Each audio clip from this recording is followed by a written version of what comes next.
Hola, buenas tardes. ¿Cómo están? Espero que se encuentren bien. Yo soy Francisco Pérez, el- el creador de este canal. Un gusto saludarles. En esta ocasión quería hablar sobre mi lectura de 2025. Si bien este video es algo nuevo porque por lo general publico canciones y en otro espacio escritura, y en esta ocasión quería compartirles mis lecturas que por lo general leo harto, así que nada, comenzando, por si acaso a través de la pantalla les mostraré los libros que he leído, que sin duda fueron antiguos, modernos, algunos bellos y otros incómodos, pero ninguno fue inocente. No leí solamente para saber más, ni para acumular citas solamente. Hay algo que me inquietaba que era buscar el conocimiento, ese anhelo de querer aprender más.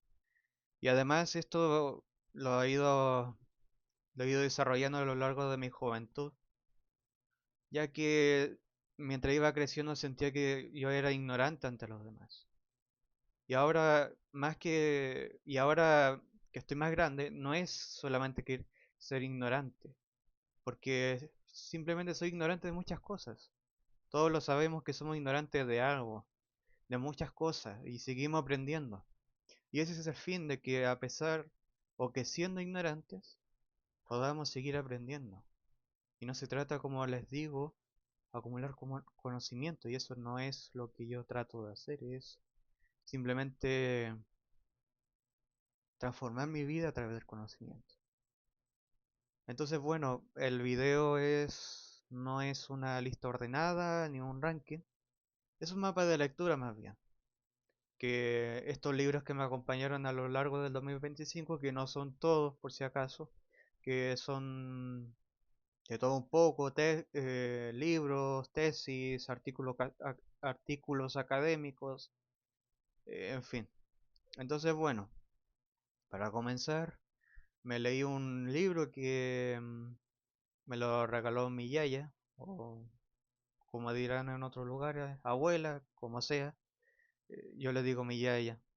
Em, bueno, este libro de Dante es, o sea, igual es como, si bien yo no soy cristiano, soy teólatra, que es un neologismo que me he designado a mí, como también mi forma de interpretar el mundo antiguo por lo general, sobre la religiosidad. No ocupo el término pagano porque es un término que básicamente no siempre se ha utilizado de forma base a prejuicios y de forma condenatoria de parte de las religiones abrámicas. Entonces, bueno, el infierno como tal es una parte densa que leí y que al principio me costó digerirlo, porque es un texto que igual tiene un trasfondo también teológico, histórico, poético también. Em, Sin embargo, el, el infierno es como de Dante, es como la deformación ontológica del alma, que ahí es donde se sufre, básicamente. Y en cambio en otros lugares, como la obra de Dostoyevsky, que serían Memorias del Subsuelo y El Gran Inquisidor que leí, que son obras muy... te dejan en la, en la introspección, en la, en la, ¿cómo decirlo? De la maldad en sí, que en sí misma es como estos personajes, como el personaje anónimo de, de Dostoyevsky, Memoria de Subsuelo, como tanto el Inquisidor de la segunda obra que mencioné, mencionan como, son como casi monstruos, por así decirlo. Uno em, es como que busca, es más que buscar, es como causa males de forma intencionada. Y de forma similar pasó con el Inquisidor, pero este va más lejos. Es decir, va tras el dios de, a que supuestamente sirve, pero no sirve porque es ateo. Entonces, y entonces plantea esta cuestión de esa conexión, y qué hay de esa conexión con Dante, a lo que quería relatar con estas lecturas, era que no solamente describe monstruos, describe voluntades torcidas y, y que también muestran razones que se justifican a sí mismas. Entonces, bueno, más allá de si el problema es, o sea, el problema no es solamente Dios en este caso, es como también los hombres también usan a Dios para quitarle al otro el peso de gestión.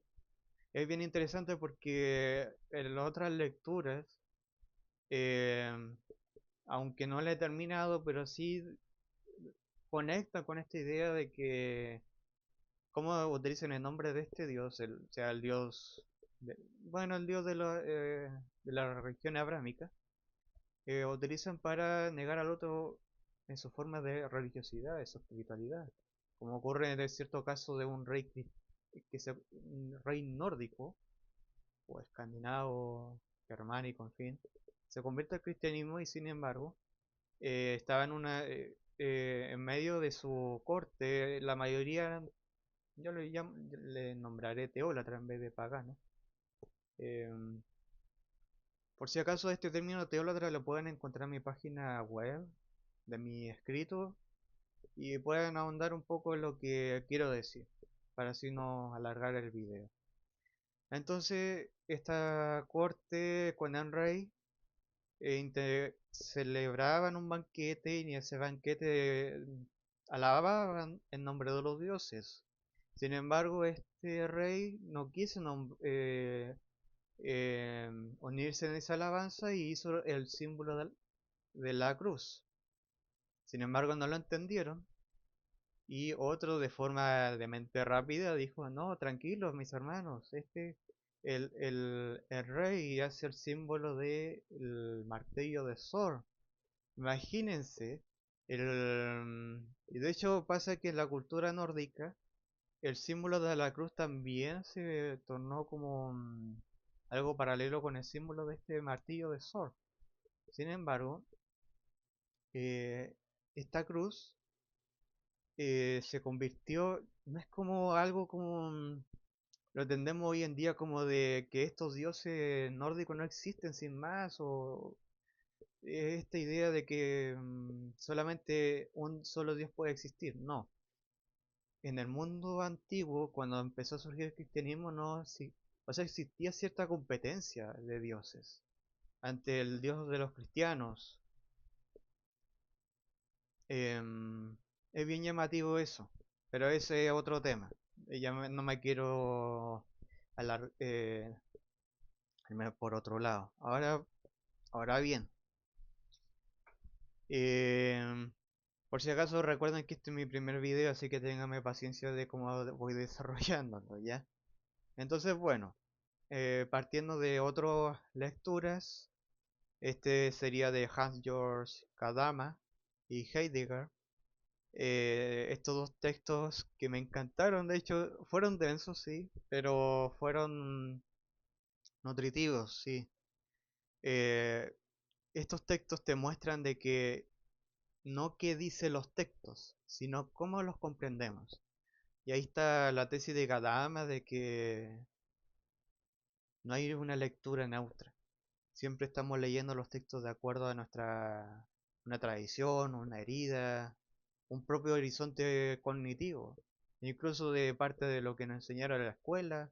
O sea, eso no es de Kadama, quizás, no recuerdo bien si lo dijo eso, pero es parte de lo que se puede interpretar de Kadama en cuanto a esta cuestión. Entonces todo eso influye en nuestra lectura, de cómo interpretamos los textos. Y, y en cambio, Heidegger, perdón, em, devolvió algo que hoy se ha perdido en cuanto al libro de arte y poesía. Ay, perdón, el libro de Gadama era el giro hermenéutico, es el libro que leí.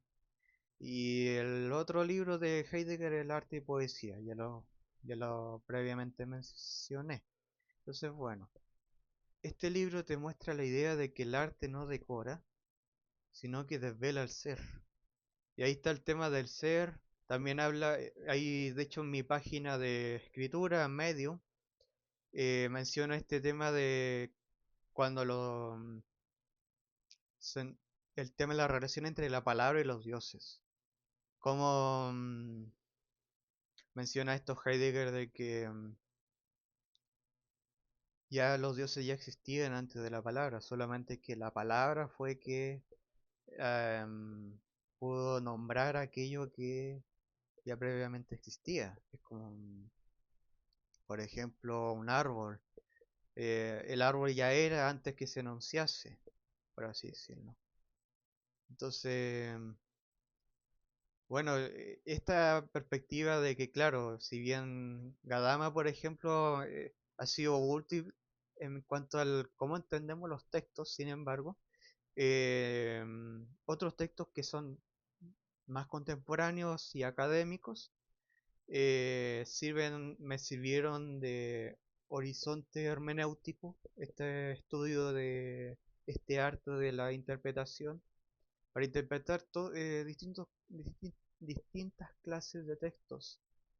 No leo los mitos, por ejemplo, como simplemente alegorías vacías, ni como textos como errores, ni estos textos como antiguos, como errores primitivos, simplemente son modos de habitar el mundo. Por ejemplo, acabo de leer el otro día la historia de los zoológicos y los acuarios, está en inglés, de Nisland. Y menciona de que constantemente al estudiar el mundo antiguo, cómo se relacionaban los humanos con los animales, cómo creaban estos ambientes de jardines y ambientes donde tenían sus propios animales personales, los reyes, funcionarios, etcétera, no eran tan avanzados en cuanto a ciencia. Y es verdad, no eran tan avanzados, pero tenían su propia forma de ser. No tenían ciencia como nosotros, pero sí tenían su propia ciencia que podían conocer. Y eso no invalida su propio conocimiento. Entonces, ahí está la cuestión, ahí está el meollo del asunto de la superioridad. La ciencia de los asirios, babilonios, era inferior, es inferior o primitivo a la nuestra y en fin. En esos términos es como casi discriminatorio y no tomando en cuenta eso, volviendo a lo que estaba diciendo, simplemente no estamos entendiendo ni interpretando en sus propios términos. Entonces, y aquí en medio de todo este asunto, se logró consolidar algo central en mi propia visión teólatra. Que los dioses no son meras ideas, son presencias ontológicas dentro de un mundo ampliamente denso, simbólico, mítico, natural, em, espiritual, en fin. Eh, entonces, bueno. Y partiendo de otro tema que quizá le llame la atención, de hecho están disponibles en internet, lo pueden conseguir, pero están en inglés, pero lo pueden traducir, se puede traducir. Em, Así que no hay como ¿cómo decirlo? Esto de, como un muro. Algo que, usted me entenderá la idea. Algo eso, que no hay un muro. Algo que nos impida leer esos textos. Entonces, uno de estos textos son del mundo político sagrado antiguo, que me encantaron, que está principalmente de Sarjadón, el rey asirio, desde el periodo neo-asirio, siglo noveno al séptimo antes de Cristo, junto con su hijo Ashurbanipal, el famoso rey erudito, sabio. También el rey Darío, el grande del imperio aqueménida, pues posterior al periodo del imperio neo-asirio. Estos textos son fascinantes. O sea, por lo general los eruditos los leen como mera propaganda, propaganda política de los reyes. Sin embargo, tienen mucho más que eso, tienen muchos datos que de otra forma no hubiésemos tenido de ellos, teniendo datos, eh, tanto su lengua también principalmente, su teología política, su entendimiento de los pueblos, de que por ese sentido de que civilizatorio de la conquista. Es decir, por ejemplo, el centro es el centro es Asiria y el resto del mundo es el motivo por el cual se debe conquistar, no para destruir, sino para traer orden, porque los demás pueblos estaban, había conflictos, eh, tenía que haber un orden civilizatorio y, y mientras Asiria conquistaba todos esos territorios, traía paz. Y ahí surge el término que posteriormente voy a mencionar, Pax Assyriaca. Imagínense, yo hace poco me enteré que existe distintos términos, o sea, ese término Pax, en latín paz, se utiliza, o sea, principalmente se utilizó para Roma, Pax Romana, pero también se aplicó a otros imperios, como les mencioné de Asiria, también el Pax Persica, de Persia, Pax helenística, me parece, o greca, o no me acuerdo bien, em, Pax otomana, Pax, em,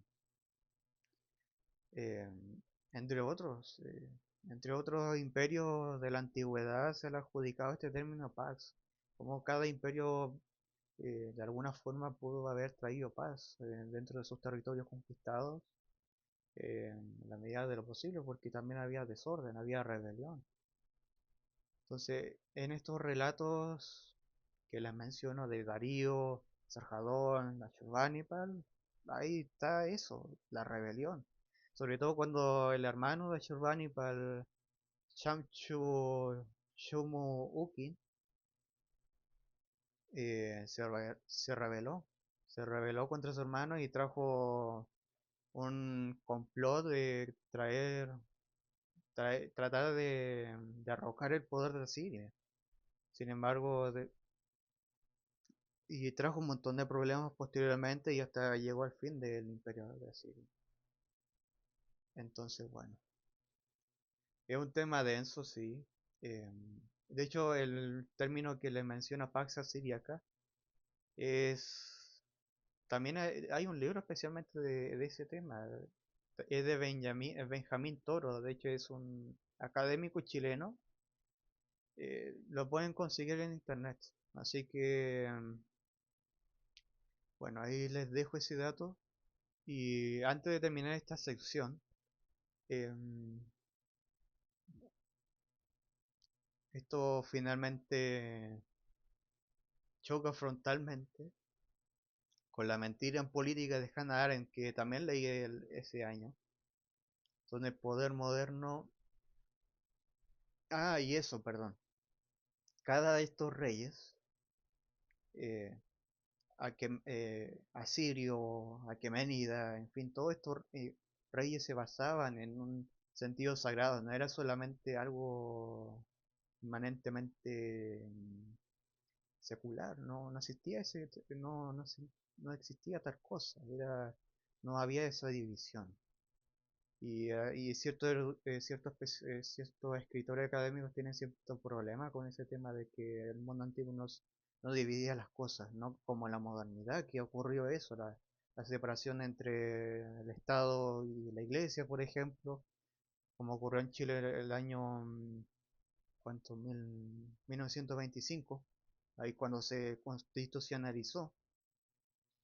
Em, pero claro, Arendt, en cambio, de una perspectiva relativamente contemporánea en su tiempo, siglo XX, em, ve que el poder ya no se fundamenta desde lo sagrado, sino que se forma de forma sistemática a través de la ficción de los hechos, como ocurre con el tema de la guerra de Vietnam. Ocurrió varios escritos que se publicaron de parte del gobierno y sin embargo no era del todo cierto todo lo que dicen. Entonces hubo una ficción ahí. Entonces, desde una perspectiva personal de esta lectura, el poder ya no se... eso. Cuando pierde su sentido sagrado, su dimensión, su propia dimensión sagrada, sacral, eh, no se vuelve racional, se vuelve más cínica. Eso es lo que pasa. Y otros textos que me acompañaron también fueron de La huida de Quetzalcóatl, traducido por Miguel León Portilla, muy bueno de hecho. Jaín de Annie Chapman, mitología clásica china ay, no me acuerdo los nombres. También Mito y leyendas de Canaán. Y muy bueno, hoy que me encantó este último libro, Mito y leyenda de Canaán. Bueno, me gustaron todos estos textos y también los anteriores que he mencionado. De hecho, cuando los leí, no me enseñaron solamente los mitos, es que simplemente me devolvieron mundos vivos. Así lo sentí, así lo entendí. Estas culturas antiguas no adoraban símbolos, adoraban presencias reales en un cosmos poblado. Si lo pensamos bien, em, esto te da a entender que cada dios era distinto. Cada uno porta algún aspecto del mundo que lo gobierna. Es soberano ese dios sobre ese aspecto del mundo, la lluvia, el trueno, la guerra, el amor, en fin. Negarlo simplemente es pobrecer la realidad. Desde mi punto de vista, claro. Y, y esto dialoga también directamente con mi visión teólatra. El politeísmo como tal no es confusión en sí, es el reconocimiento del límite humano. Ahora bien, pasando a otros textos, el escolio de, ¿cómo se llama? Gómez Dávila, que le llaman el Nietzsche colombiano. Me encantó su libro, de hecho. De hecho, habían ciertas frases que me encantaron. Ahora no recuerdo cuáles eran. Cuando menciona a los dioses. Y hace también críticas muy fuertes sobre la fe cristiana, tanto también de los políticos, de su entorno social. Fue como un martillo silencioso. Frases breves, pero sin concesiones. Así de simple. También La moda justa de Marta Di Rizzo. Rizzo, parece que es el apellido.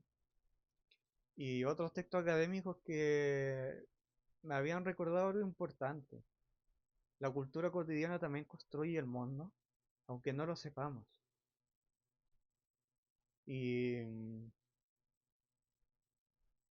incluso también esa tesis del imaginario social del bibliotecario, que si bien es una tesis que está ambientada en México, pero igual se puede hacer estudios que al respecto en otros entornos culturales. Por ejemplo, la tesista de apellido Domínguez menciona esto de que se da a través del imaginario, por ejemplo, la bibliotecaria que ya es señora, con lentes, que se molesta con el ruido, que ordena que se haya silencio. em, en fin, es como Y esto me mostró que no hay neutralidad en cómo se ordena el conocimiento. Siempre está basado en, sea prejuicio, sea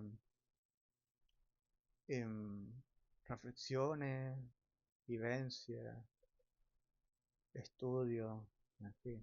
Todo eso implica una cosmovisión. Entonces, para dar ya término de este video que puede ser bastante denso para ustedes, pero esto es lo que leo por lo general. Ahora estoy intentando leer otros textos en este año, este nuevo año, 2026, em, y dando estas últimas palabras. Leí para que el mundo no se volviera ontológicamente inhabitable. No creo en un universo vacío, no creo en un mundo sin dioses, sin mitos, ni sin espesor. Estos libros no me dieron respuestas fáciles para nada. Simplemente me devolvieron algo más importante: densidad, presencia, sentido trágico y sagrado de existir.